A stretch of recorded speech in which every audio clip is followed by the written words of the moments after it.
Sans peur, un enfant, c'est dans ta croyance, est-ce que parce que Dieu va nous amener un meilleur?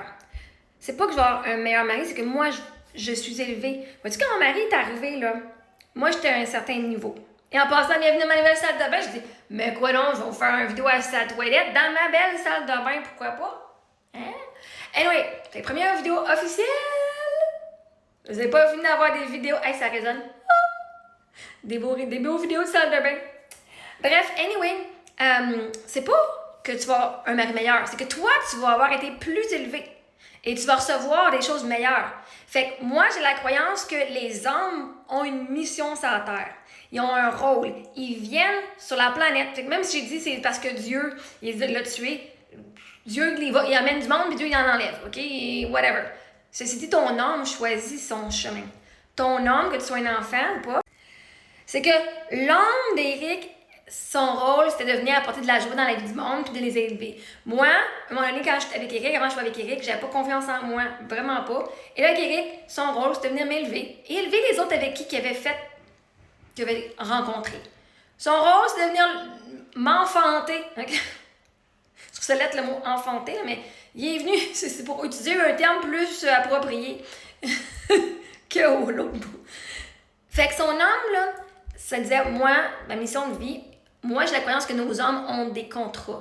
Et si tu décides d'aller dans telle direction, son homme, à un moment donné, va arriver, va venir t'aider à t'élever, à devenir une meilleure personne, parce que tu vas avoir grandi, on prend de l'expansion, on grandit. Et là, quand que son chemin, moi, mettons, mon chemin continue de ça, là, puis lui, il s'en va dans une autre direction, son homme a dit, OK, mon chemin est fini. Je ne poursuis plus avec elle, pas parce qu'elle n'est pas assez, pas parce que lui n'est pas assez, pas parce qu'il était de la merde, mon mari, vraiment pas. Parce que moi, je suis devenue meilleure et son rôle à lui est terminé dans la vie présente.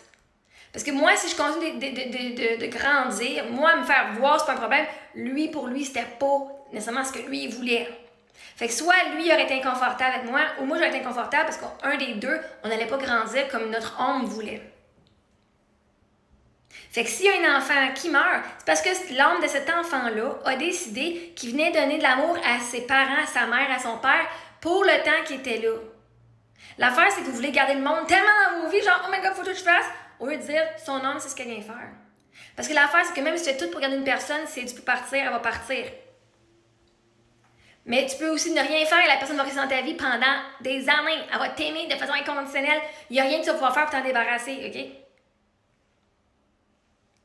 Fait que quand tu le regardes de cette façon-là, moi je crois à Dieu, fait que oui, si Dieu m'enlève quelque chose de ma vie, il va m'amener quelque chose de mieux. Pas de mieux dans le champ, genre qui n'était pas assez, mais parce que moi j'ai évolué.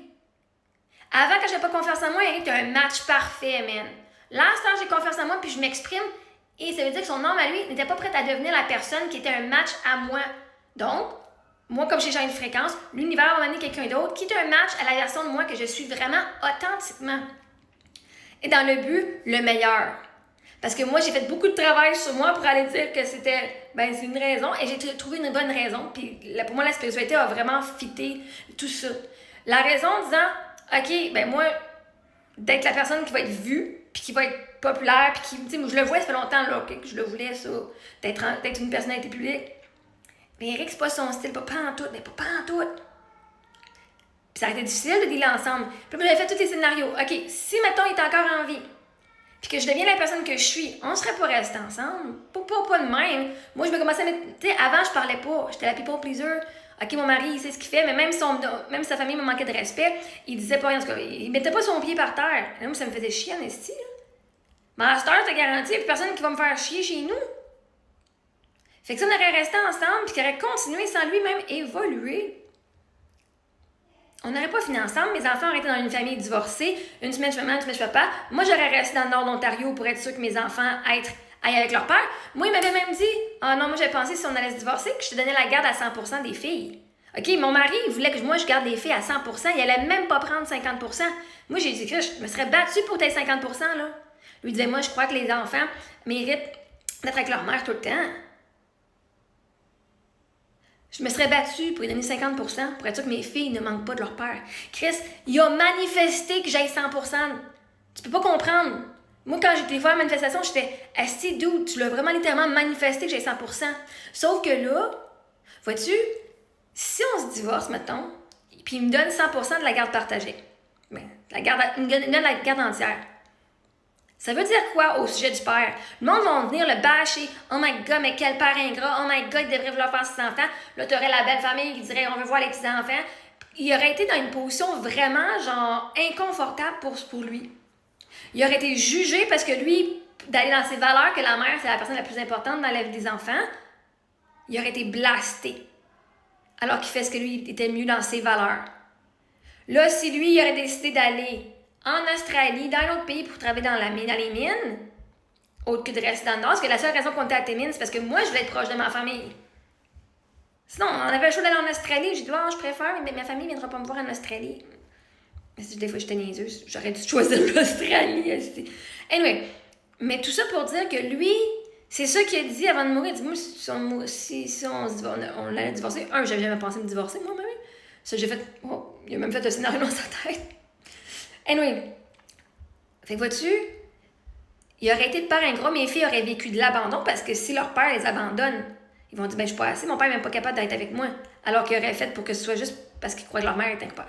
Parce qu'ils aiment tellement, right? Fait que quand tu regardes tous les scénarios en sachant c'est quoi qu'il parlait puis comment qu'il pensait, la mort, il n'est pas le mauvais père, il a tout fait pour ses enfants. Il a vraiment tout fait, là. Ce qu'il pouvait. La seule chose qu'il a pu avec ses enfants, c'est parce que il est décédé du cancer. Right? C'est pas comme s'il s'est pas suicidé, pas rien. Fait qu'ils n'ont pas vécu un abandon, genre mon père est allé chercher du lait puis il n'est jamais revenu. Ou mon père il m'a laissé avec ma mère puis il n'a jamais repris contact. OK? Non. Puis si moi j'aurais resté à Timmins pour lui, parce que c'était pas mon rêve d'être dans le Nord. Moi, je suis partie de l'Abitibi pour venir dans le coin de Montréal, pour venir m'installer plus dans le Sud. C'était mon rêve de partir de l'Abitibi. Mais là, j'étais dans le Nord, à Timmins. J'étais dans le Nord au Manitoba avant ça. À Thompson, au 65e parallèle ou genre 60e parallèle. C'est cru en esti, là. Mais je l'ai fait pour être avec mon mari. Pas pour honorer qui moi j'étais, ce que moi je voulais, mes rêves, pour honorer ma relation avec lui. Fait que vois-tu, moi je m'abandonnais, fait que j'étais avec quelqu'un qui, lui, on faisait ce que lui il voulait. Puis moi je suis d'accord, moi je l'aime, je vais faire tout pour lui. Fait qu'à cette heure que je pense à moi, mes besoins, je sais, moi, c'est quoi je veux, là? C'est quoi moi je veux, là? Pour ça, j'étais dans le Sud, je disais, moi, ça fait quoi je veux, là? Après m'avoir donné à tout le monde, là, moi, c'est quoi je veux? Puis j'ai dit à mes enfants quand j'étais enceinte d'Émilie, un moment donné, elle avait un des scans, une des filtrations, qu'elle avait une bulle d'air ou une bulle d'air au cerveau, parce que le cerveau avait comme formé autour, une boule d'eau. Une bulle d'eau, hein. Fait que finalement, ça s'est résolu après plusieurs semaines. Mais à ce moment-là, ils ont dit, elle a un marqueur, il y a une chance qu'elle soit trisomique, qu'elle ait la trisomie 18. Pas 21, 18. Ça veut dire qu'après, ne pas se rendre à terme, que tous ses organes pourraient genre être toutes bleues. Fait que là, il y avait plein d'ultrasons pour être sûr qu'on pouvait vérifier. Puis j'ai dit à mon bébé, j'ai dit, moi je vais pas aller me faire une amniosynthèse, rentrer une aiguille dans la bédaine pour voir si c'est correct. Non. Je t'accepte comme que t'es. J'ai dit à mon bébé, dans mon ventre, j'ai dit, moi, j'ai pas de contrôle. Je vais rien faire parce que, si je fais une amniosynthèse, il y a un risque que je mette fin à la grossesse. Puis il y a un risque que tu es correct. Il y a une chance que tu es correct, puis une chance que tu l'es pas. Mais j'ai dit à mon bébé, moi, je vais t'aimer que tu sois correct ou pas. Le plus longtemps que tu veux. Mais ton homme choisi. C'est pas moi qui vais mettre fin. Si tu veux mourir en dedans de moi, je te laisse le choix. C'est ton chemin à toi. Si tu veux être en vie, puis tu as la trisomie 18, tu peux. Souvent, il t'offre jusqu'à genre max 15 mois. Moi, je t'ai aimé t'accompagner le plus longtemps que tu vas être avec moi. Puis si tu veux rester en santé, t'as pas de trouble avec ça. Ouais, tu sais, elle a rien. Fait que, si l'enfant vient dans ta vie, il vient dans ta vie pour te donner de l'amour que tu avais besoin. Et s'il doit partir, c'est parce qu'il y a quelque chose d'autre que tu avais besoin de vivre. C'est pas que tu vas avoir un enfant meilleur. Là, c'est comparer les gens. Mais moi, ce que je peux comparer, c'est la personne que je suis. Je suis pas la même personne que quand j'étais avec Eric. Donc oui, le nouveau chum va être meilleur pour moi parce qu'il va être quelqu'un qui va fitter avec mes valeurs, avec mes croyances, avec qui je suis. Alors qu'Eric, aujourd'hui, si c'était la même personne, il ne fitterait pas avec le style de vie que j'ai aujourd'hui.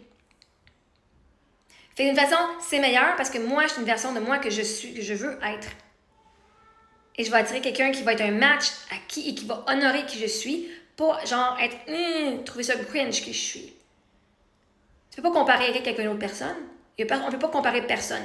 Mais je peux te dire, pour qui je suis devenue, la personne authentique que je suis, je sais aujourd'hui que si Eric revenait dans ma vie, là, la même personne, je dirais non, parce que c'est pas, j'accepte plus ce que j'acceptais avant.